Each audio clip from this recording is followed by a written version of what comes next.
Hello and welcome to livealittlehigher.com. This week we continue reading the book of Ahavat Israel by Rabbi Soloveitchik, and we were discussing last week chapter 5, where it says, love your fellow as yourself. I am God. Ani Hashem. So we were saying that it's important to love our fellow because Hashem created the whole world, and when a person doesn't love Hashem, doesn't love the people, doesn't love the people, then anybody, then it's like he's negating that Hashem created the world. It's like, I don't believe in God. So this is a very important commandment. It's linked to bitachon, to trusting Hashem, and it's like it encompasses every other mitzvah that we do. So here in the Appendix B, the Rabbi Sutton, who is the writer of this book, is saying how to achieve Ahavat Israel, how to really be able to achieve that state where you love Israel, you love the children. So he says to achieve genuine Ahavat Israel, to achieve a love for every Jew, can often be very challenging, because it's easy to love people who are lovable, but it's really hard to love people who are not lovable. And we all have those in our lives. And so he says that although we know that we should love every Jew, and we have read all about it, and we read it, and we learn it, and we try, the concept is not a really easy concept to achieve. And he says, but Hashem is not going to ask us to do things that we are not able to do. Like if he's ordering us, it's a commandment to love your fellow as yourself, I am God, it is because it's something that is achievable. Like Hashem is not going to ask people to do things they cannot do. So also Hashem is not going to ask us to do things that he himself doesn't do. So if he's telling you to love your fellow as yourself, it's because he loves everybody, regardless how we treat him, how we behave with him. He also loves everybody. So love is an emotional state, and therefore intellectual knowledge of the subject is not enough, because it deals with the heart, it deals with emotions. And so we have to train ourselves on loving people with the heart. So Rabbi Eliyahu Dessler, he gives us a fascinating technique to be able to achieve this. And he teaches that love comes from giving.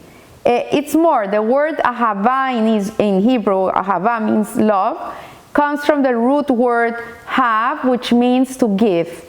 And so he teaches that love comes from giving, and a person loves himself more than anything else, and therefore he loves his own handiwork as well, because it's an extension of himself. And as the Gemara says, a person would rather have one measurement of produce, one cup of produce that he grew himself, than to have 9 kavim that he receives from someone else. So people are very proud people. We feel good with our achievements. We prefer to do it ourselves than making other people do for us. And so Rav Dessler says that it is a mistake to think that because you love people, therefore you give to them. Actually, it is the opposite. Because you give to them, you love them. It's not because you love them, you give. It's because you give, you love them. And when you give them and invest in them, they become an extension of you. And we see that parents, they love their kids because they all constantly giving to their kids. I remember when my second daughter was going to be born, and we were going to go to the hospital. It was the middle of the night, and I went to see my oldest daughter. She was 3 years old at the time, and she was sleeping, and I was looking at her, and my heart was full of love.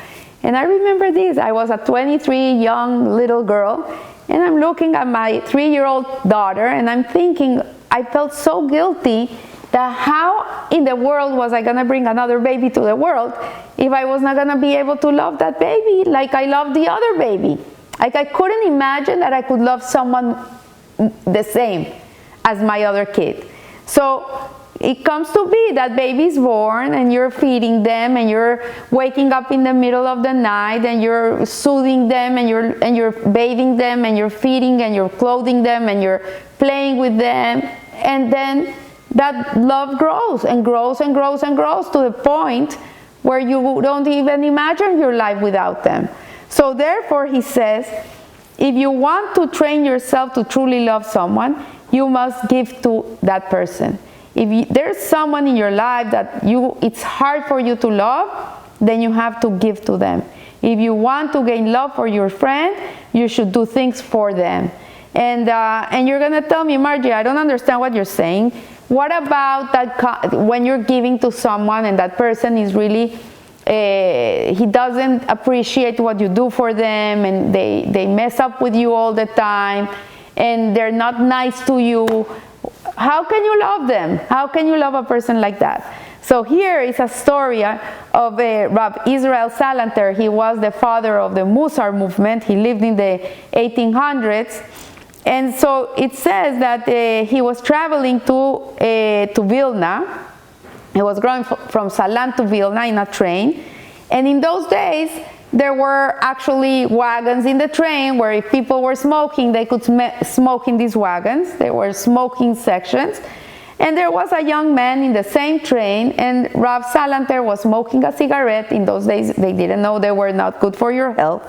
People were clueless about this. And this passenger was very rude to Rabbi Salanter. He had no idea who he was. And he started admonishing him that he should turn the cigarette off, that the smell was terrible, that he couldn't breathe, whatever. And the people in the train were looking at the guy like, why doesn't he move to another place? Like, this is a smoking section. But nevertheless, Rav Salanter was a mensch, and he turned the cigarette off. Then the man continued to say that it smelled terrible, that it was horrible. So he opened the window and he kept quiet. He didn't say anything to him. He kept quiet. And when they arrived to Vilna, suddenly this young man sees that this guy that he's admonishing in the train is really a very big Rav. He's a very big rabbi. He sees that there's tons of people outside of the train waiting for Rabbi Salanter to come down. And he realizes, he asks, who is this person?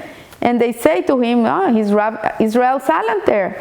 He's the great rabbi from Salant. And so he said, oh no, I can't believe that I spoke to Rav Salanter in this way. He felt so bad. So the next day, he goes to Rav Salanter. He's looking for him where he's staying, and he goes to him, and he's he feels very bad, and he tells him that he's very sorry, that he feels horrible with what he did, that he was not a nice person, that he was really rude, and he was really, really sorry. So Rav Salanter, he was really a tzaddik, and he says, don't worry, it's okay. I understand sometimes people get nervous in the trips. They can become very edgy. So he says, I really am not upset at you, don't worry. So he continues and he says to him, so tell me, why did you come to Vilna? He opens a conversation with him. And the young man explained that he wished to become an ordained shohet. A shohet is a person that sacrifices the cows and the chickens, and he makes them kosher. He checks the lungs, and he kills them in a humane way, the Jewish halacha, with the law of the Jewish law, and he's in charge of the kosher meat. So he said to him that he was trying to come to Vilna to be accredited to be a shohet, because this is where he needed to be accredited. So Rav Salant, Israel Salanter, said to him, okay, I'm gonna help you. And so he encouraged him to go to this rabbi and go to this rabbi and get tested by this rabbi, but the man failed. He failed the test. So Rav Salanter went even more to tell him that he would get him a tutor that would help him pass the test. And so he went and he got him a tutor. He was extra nice, like he went out of his way to really help this guy. And And at the end, he was certified and he became a shohet, and he became very good friends with Rabbi Salander. And he went to him and says, I don't understand. I understand that you forgave me, but why did you go out of your way to help me? What motivated you to do this? So Rav Salander explained to him, like, okay, to forgive someone is easy to say, I forgive you. It's easy to say, I forgive you. But sometimes a person will hold a grudge in their heart, some resentment on the person. So he wanted to make sure that he didn't hold this in his heart. And that's why he went out of his way to help him get his certification. Because he said, because when you give to another person, you love them. You come to love them. And so Rav Dessler explains that the way to love somebody else is through giving. When you give to someone, that person becomes an extension of yourself, and therefore you love him. And so Rav Shimon Shkop writes a very insightful introduction to this classic Sharei Yosher, and he expounds on this idea, writing that even though Ahavat Atzmo, to loving oneself, to love yourself, is not a good trait, because you can become very selfish. A person that is only thinking about himself and how he's going to give himself pleasure is something that you have to be very careful not to end up on the other side of not caring about anybody else. But it's a source of sin and evil in the world. Yet we see that Hashem puts it into us, the concept of loving ourselves, that we have to love ourselves. Love your fellow like yourself. If you don't like yourself, then how are you going to love someone else? So obviously Hashem wants it, and that is a fundamental of human nature.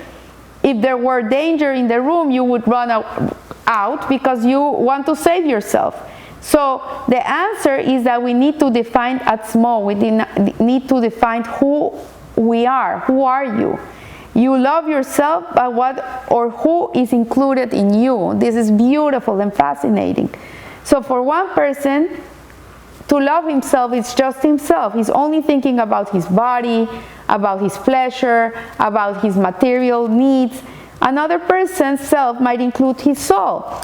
So he not only loves the body, he also loves his neshama. He's also learning, he's studying, he's learning, he's nurturing his soul.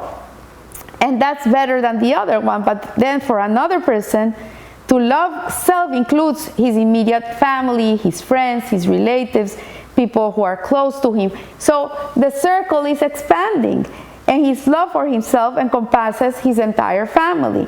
And then for a person who is really great, and this is greatness, is a person that includes the whole Jewish people, that he not only loves himself, he loves the Jewish people. Someone asked me these days that if I have family in Israel, and I said, well, I have a lot of friends, but for me, the whole Jewish people in Israel are my family. So this is what he's saying. And then there is an even higher level, which is when a person's self encompasses the entire universe. So he not only loves himself, his body, his soul, his family, his friends, his brothers and sisters of the Jewish religion, but he loves the entire universe. And he knows that he's just a little spark of the universe, bringing glory to Hashem's name. And so Rav Shkop says is how we can understand why Hashem put into us the trait of loving ourselves, is so we can love others. So if more we internalize that we're part of a bigger picture, more we internalize that we're not here alone, that we're part of a microcosm, then we're going to be able to love in a grander way. So giving does not only mean physical giving. I once heard from Rav Shlomo Wolf that when a young man is learning Torah, for example, here we're learning Torah, he should think that he's learning for the Jewish people, or he should think that he's learning for someone that is sick, that he's doing in his merit, or someone that needs something special from God. He expands himself. And so with every mitzvah that you do, and even every act that you do, you should think about what you are giving to the world. as the Talmud says, that the whole world exists because people are learning Torah. If we would cease to learn Torah even for 1 second, the world would cease to exist. So I want to give a braham to the Jewish people everywhere, that this learning of Torah, my learning, my teaching, your learning, your teachings, all the Torah that's being disseminated throughout the world should give great, great merit to the Jewish people, to the Jewish nation, and to the good people of Iran, that they should be liberated from any regimes that really don't allow them to live happy and free, and to the whole world at large. It should be for peace to everywhere, everyone. So I leave you here, and remember, live a little higher. Thank you.